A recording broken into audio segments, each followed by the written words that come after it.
Hi, how are you? Sorry. Hi, it's so nice to meet you. Hi, how are you? What is it? Is it Tamara or Tamara? Or is Agatha, your? actually, this is It is my old Agatha. nickname, Tamara from high school. Okay, all right, Agatha. Well, lovely to speak to you, Agatha. How you doing? Well, it's hot here, so the weather is like crazy. And how are you? I'm good. I'm very good, thank you. Yeah, I'm well and happy to be alive.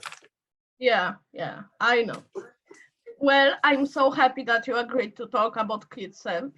And Yes, it's my yeah, pleasure to talk about them. I'll be honest with you. I'm not an official ambassador or anything. I have some friends, a friend of mine who's a producer here in Los Angeles, who I worked with many years ago, who's a lovely guy and a great family. And they worked with Kidsave a couple of years ago and introduced my wife and I to the concept of it. yeah. And we were sort of considering, taking on a kid ourselves at different points, and then obviously we COVID happened, and then we became my wife became pregnant and stuff. But it's something that we just thought it's a great organization.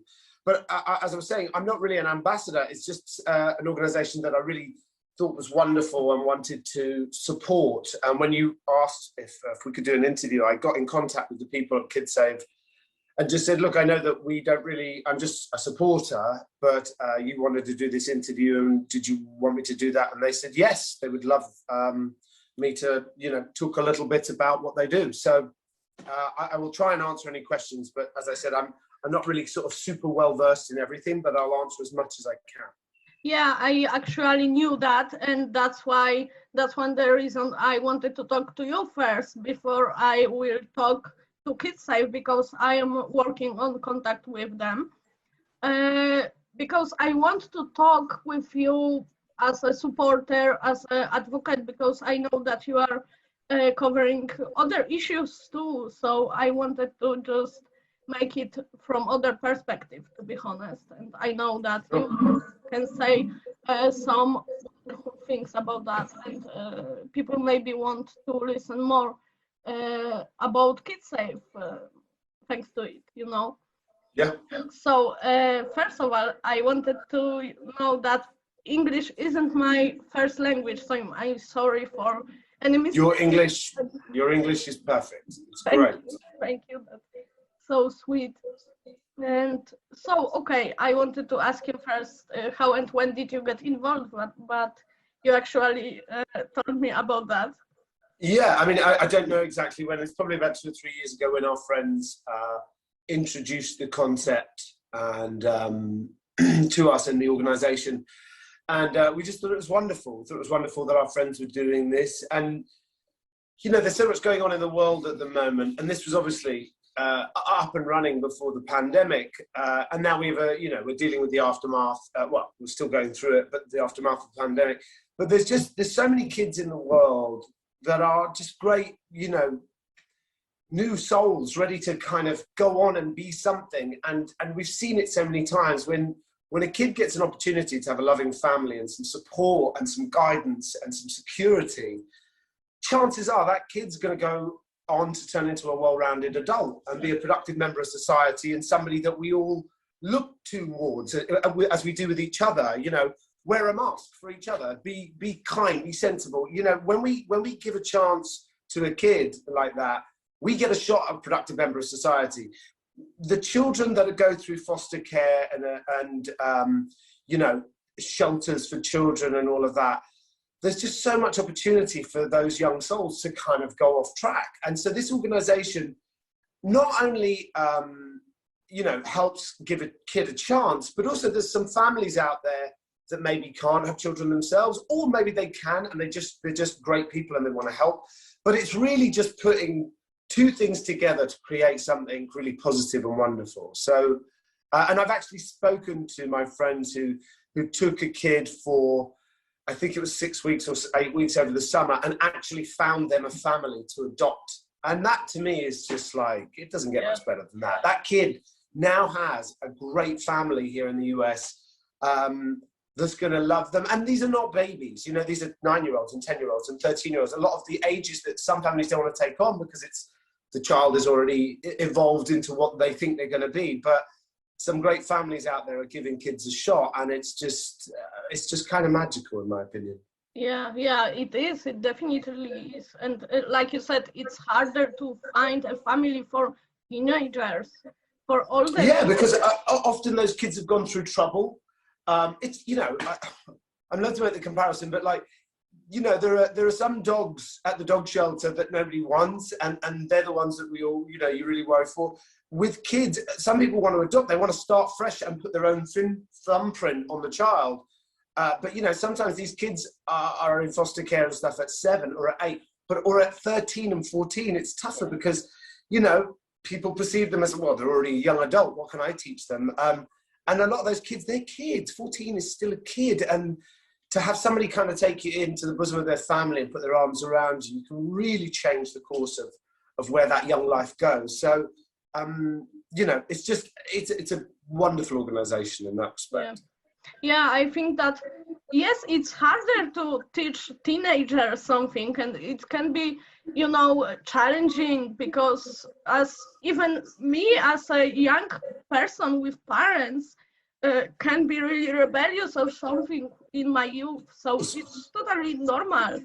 But it's a big task for prospective foster parents to take on, because sometimes you're dealing with a child that's been through an awful lot and is emotionally damaged, or, you know, just has a lot going on. It's not like this just an unblemished, perfect child that's had a perfect life. They're often coming from a difficult environment. So, you know, that has to be taken into account by the prospective parents. And thank God, a lot of these parents are like, we're ready, we'll do it. And, you know, children, you know, even if they're resistant at first because of what they've been through, repetition and just constancy and continuity and love, one hopes will eventually break that armory down, and they'll go, look, we want to take care of you. We're going to see you through this journey and beyond college and beyond. And so I think a lot of kids are just very wary because they've been so damaged, and so they can be reluctant at first. But as I say, this organisation has got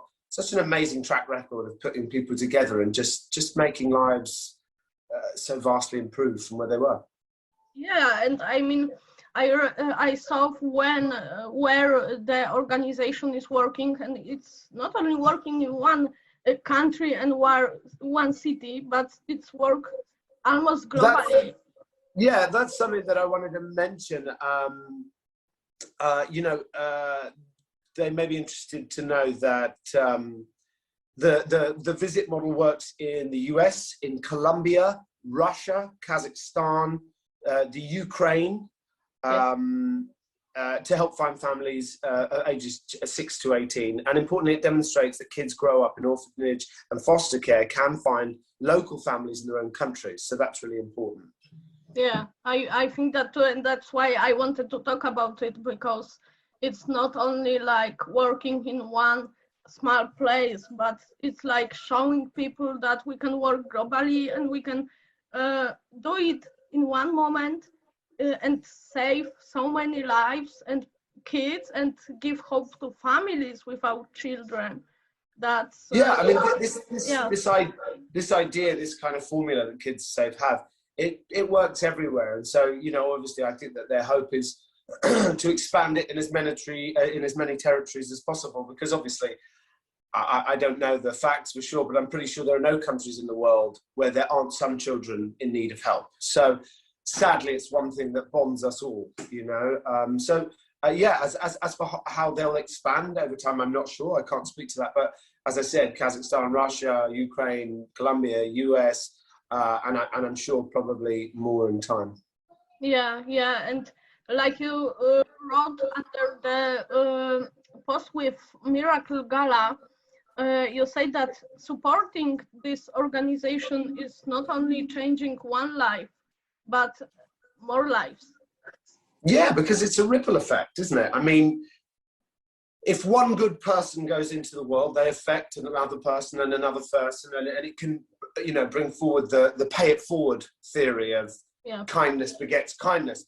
If you have somebody that is selfish, damaged, very negative at their core. We've seen in recent years how one person with a horrible agenda can kind of poison the water for many. And it's the same thing. If a kid is unloved and damaged and hurt and broken, I mean, we see it every week, tragically, in the US. Some presumably mentally ill person that hasn't had love, hasn't had care, hasn't been looked after, goes and helps themselves to their granddad's gun and goes into a school or a supermarket and destroys dozens and dozens and dozens of lives. So this is one of those things that if we deal with these issues at source, if we can help these children now, we prevent them from being adults that we should all live in fear of. So this isn't just a selfless act. This is about sort of looking at society in large and thinking, who can help? Because if you can help a kid just for 6 weeks, you're not adopting them, but if you just take them on for a summer, if you have that spare room in your house, you have 2 kids and there's a room and you can do it, then that kid meets a family that adopts them.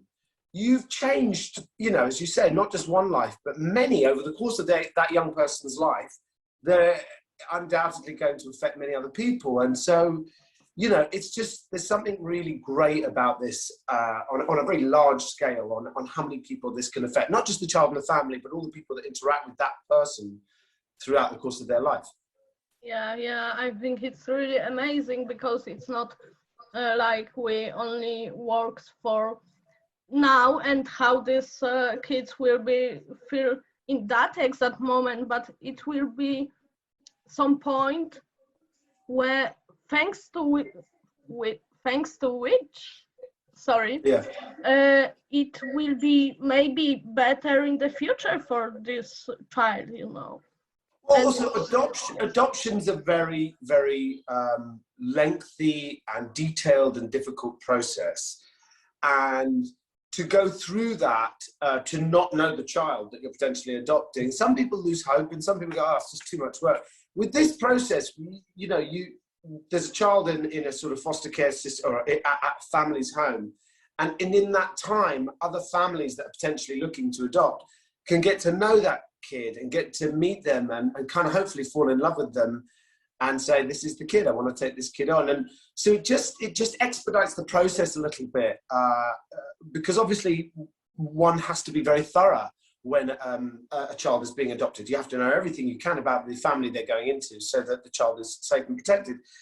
But that causes the process to be quite long and quite drawn out and expensive and just, difficult. So anything that can get a kid that needs a loving home into that loving home faster is, in my opinion, is a great thing. Yeah, and I read that Kidsave has several programs, not only one. And yes, like family visit model, I see reunion, super mentoring. And do you think it's significant to help children in more than one way? And fundamental, or it's more than one fundament for them? I think, in all honesty, when you look around the world, there are so many things that need support, that need help. And people in the social, digital age, I think, are besieged by requests, help this, help that, stop the plastic, save the ocean, save the environment, get rid of this politician, help this kid, ban this, cancel this. I think we're awash with so much. And so my point is not, have you fostered a kid? Well, also mentor a kid. If you've done that, then do this. People have only got so much bandwidth. So what I would say is just do whatever you can, any tiny amount, even if it's mentoring a kid from a distance, speaking on the phone, even if that's all you can squeeze into your busy schedule, but you can do that, do that. If you can do more than that, do more than that. If you can't do any of it, but you really care about the organization, then support it on your digital platforms. Let other people know about it. I just think we're in a time where you have to ask yourself, how much can I give? How much can I offer? How much can I help? Don't do more than you should. Don't do the kind of exhausted mother routine where you go, I've helped this person and I've helped that person and I'm exhausted and I can't do anything for myself. Well, don't do that. Look after you. It's like an aeroplane. Put your own oxygen mask on before you help others. Do what you need to do. And then if you've got some spare time or some spare money or some spare room in your heart to help somebody, help something, then do it. But I think beating people over the head and guilting them into, you should be doing more, that's not for anybody to say. I think everyone should just do what they feel comfortable with. And if you can help, I will say this, if you can do anything to help an organisation like this, or Oxfam, or anything that is a decent non-profit organisation, you're doing something. Just for your own moral goodness, it's good to do something. Because if you just say, well, the world's the way it is, I can't do anything about it. Well, I don't agree with that philosophy. I agree with Gandhi, be the change in the world that you wish to see. If we all do a tiny bit on all of these subjects, then they become many hands make light work, So yeah. I would just say, I don't want anybody to feel like someone like me shouldn't be morally guilting somebody into doing anything. I just think if you can do it, I'm just a messenger. I'm here to say there's this organisation, they're great. If you can help, brilliant. If you can't, that's okay. That's okay. It's, we'll try and get there one way or the other. Yeah, I think it's very important thing to remember that we can help, but we don't always can help, and it's fine too. We can help ourselves as well, and taking care of our mental health or our body and feelings in life, and that's fine. Maybe you can help later on in a few years. Exactly. That's fine. Or maybe you can help with something else too. That's I just think those that can help should and do, and those that can't, okay, don't. I just think the idea of making oneself morally superior, because I'm doing this, I'm doing that. Well, if you're doing it for that reasons, it's the wrong reason. If you're doing it for virtue signaling, don't. It's just everybody can do a little bit, and as I said, my purpose in speaking to you and getting involved is if I can use the small platform that I have to just influence one family or two families to maybe get involved, and that facilitates a change in somebody's life, then my little, and it's only my effort is only a small amount of what I'm doing, but that can help. So, just all these little bits, big things have small beginnings. Yeah, exactly. And what do you think, how people can help the Kidsave? Well, as I said, be involved in as much as you want. If you're one of those families that you're very fortunate, you have a nice big home and you have room and you have the sort of financial situation where you can take on a child for the summer, and during that period, that child can then meet families that are potential. If you can do that, great. That's amazing. That's huge. If you can't do that, but you can mentor, do that. If you can't do that, but you can just help promote, get the word out, then do that. It's really a case of just do what you can do. Any help is gratefully received. And if you can't, you don't need to say, I can't, but this is the reason why. It's like, it's okay. It's all right. Just help in any way you can. And if you think it's a good organization, tell other people. And in spreading the word, we cast that net slightly wider. We give another chance to another kid to meet another family. So that's it in a nutshell, really. Yeah. And can you tell me, because I know that you were and are involved in a lot of stuff actually, like mental health, bullying. I saw you in Bully Skips Out often and stuff. And what from your personal experiences compelled you to be so committed to the activism and advocacy?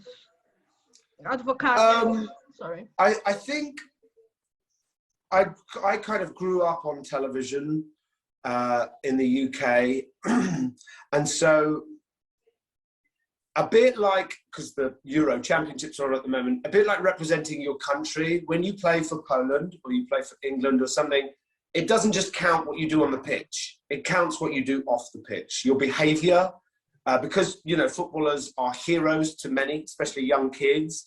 So if a footballer does something great and the word gets out, this footballer did this for charity, it influences younger kids to copy that. If a footballer goes out and gets drunk and gets in a fight, that may also influence children, younger people to do the same. Because I played a character like Robin Hood on a popular show like Once Upon a Time, there's an inherent responsibility, I think, that goes with that. For me, just for me as a person, that's what my moral compass tells me that I should do. And I think because Robin Hood, the character, sort of stands for virtue, you know, for helping others above oneself. I think part of the character's really, I mean, I worked for different organizations before, but I think because I played this character now, I sort of am the name in the face of an iconic philanthropic character. And so I feel that it's my duty to try to help use the platform that I have to help, whether it's Oxfam or Bullies Keep Out or whatever it is. You know, I might be one of those annoying actor/celebrities that are always banging on about a cause, and then you'll get people going, why don't you shut up? Just act, just do this. And I'm like, I get it. I understand why some people feel that way, but I feel like I have a compulsion to try and use the small celebrity that I have for some virtue, for some good, because otherwise, what's the point of it? You know, just to have your photograph taken and have people say, I love you on Instagram. And if it's just about that, then it's pretty hollow, I think. And as I say, you know, people, when you get a bit of a following, you can use that following to shine a light in the direction of an organization like Kidsave, that you can just give their platform a wider audience. Yeah, actually, to be honest, I wanted to talk about it later, but I saw comments about you that you are real life Robin Hood too. And you know, this this representation, actors, celebrities, singers, can be in television, can be used, like you say, to show other people something on your place, on your platform and stuff. And I think it's important, because I don't know if you heard about Jenna Davis Institute. It's about representation in media, actually. And the Gina Davis Institute, yes. Did you say? The actress Gina Davis? Yes. Yeah, I heard she's quite a big activist, but I don't know much about her organization. So I highly recommend it to you, because like I said, it's about representation. And like I said before, I think you're right. If you have a platform, if you have the voice, you can use it. And yeah, I think it's part of the moral. I think it's part of the moral deal. But each actor, celebrity must go their own way. I'm not imposing my view on anybody else. But the people I look up to, you know, people like George Clooney and Mark Ruffalo and Jane Fonda, you know, they really put their money where their mouth is. They literally, they have enormous celebrity. People care about what they do and what they say. So they go, right, if you're going to look at me, look over here, look at Uganda, look at the human rights situation that is happening in Myanmar or in Hong Kong or whatever. And to me, because celebrity is sort of stupid in a way. We take certain humans and we elevate them above others. It's sort of kind of crazy. But if that's the way that it is, if that's the system, the way that it stands, then we use the system the way that it stands to make the best out of it. And so people like Clooney and Fonda and Ruffalo, they're constantly using the attention that they get and deflecting it away from them onto an issue that is important. And that, to me, makes sense of the nonsensical. Because people hero worshipping somebody because they're in a football team or on a TV show is kind of nuts, but I get it. That's how it is on planet Earth. So if that's the case, we use that and we redirect it, and we shine a light on the issues that we care about. Yeah. So I wanted to ask you, because we are a little above the topic, so I will continue that for a little while. I want to say that, sorry, I'm looking for the right word. Okay.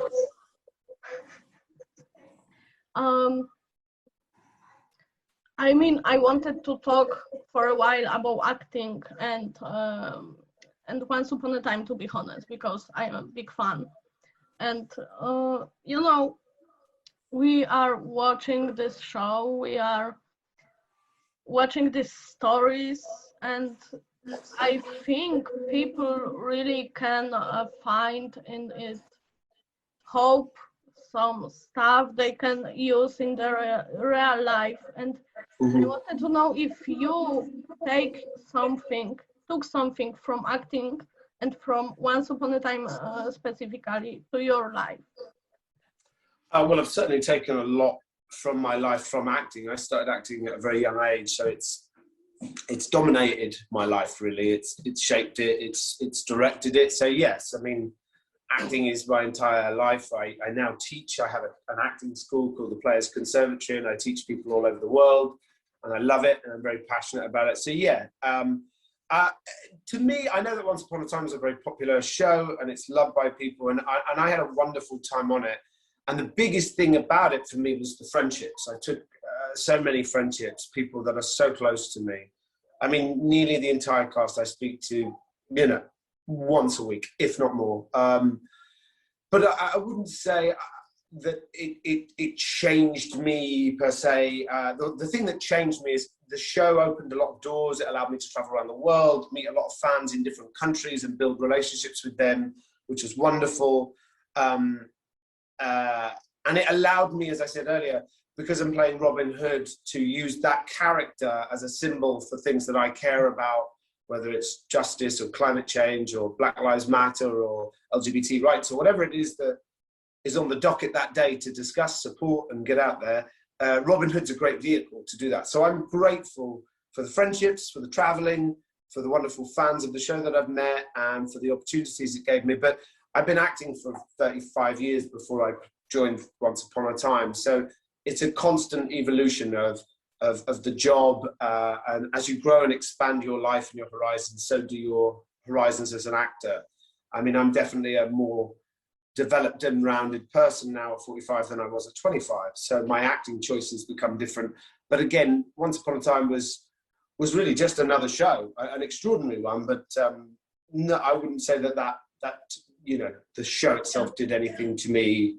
I know. In that way. I understand. I must say Robin Hood was pretty awesome. Robin Hood was awesome, and I think, this character changed a lot in the storylines, and especially for Regina, played by Lana. And I must say, I still miss him because we lost him quickly, but in a great way for him, to be honest. I'm sorry, my heart of fan just... Thank you, I appreciate it. Yeah, you really was awesome to me. But to be back to the topic we talk about first, I think we have a few minutes. I'm going to say, I've got about 5 more minutes before I've got to go. Yeah. So. I thought that too, that this will be good. Well, so I will ask you. Sorry, my words sometimes. That's okay, no problem. I see my questions, and I don't have one about Kidsave, but I will tell you that I think being involved in that as a supporter, activist, and raising awareness is really, really, really significant. And I think if we can learn and after that talk about it, it's the way to help people too. Yes, I agree. Yeah. So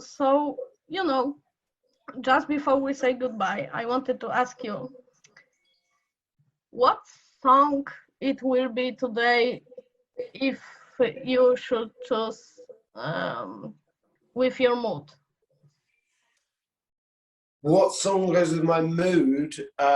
There is a song that I am obsessed with at the moment. I play it about 20 times a day because I just discovered it, and it's called Fever, and it's by the Kings of Convenience.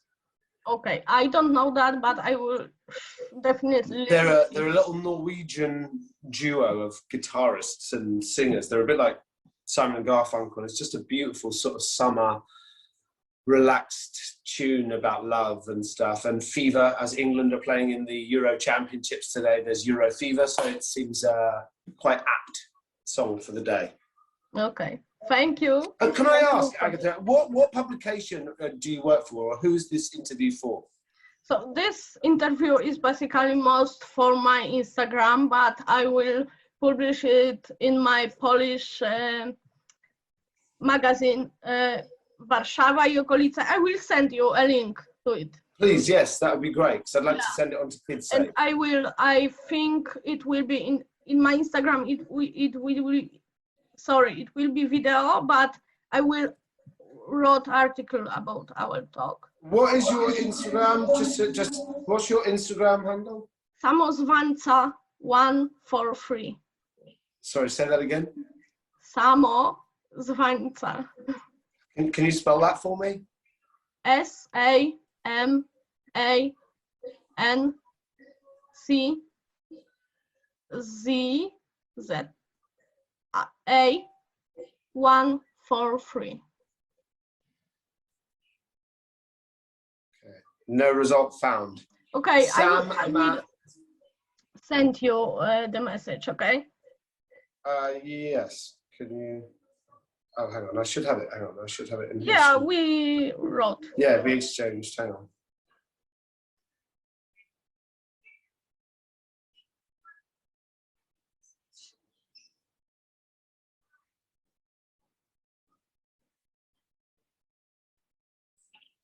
I'm having trouble finding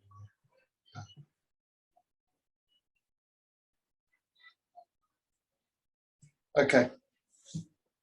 Got you. Okay. So, thank you so much for talking. It was awesome, and as like we said in Polish, dziękuję. Thank you. Oh, thank you very much. Lovely to talk to you, and I look forward to reading the article.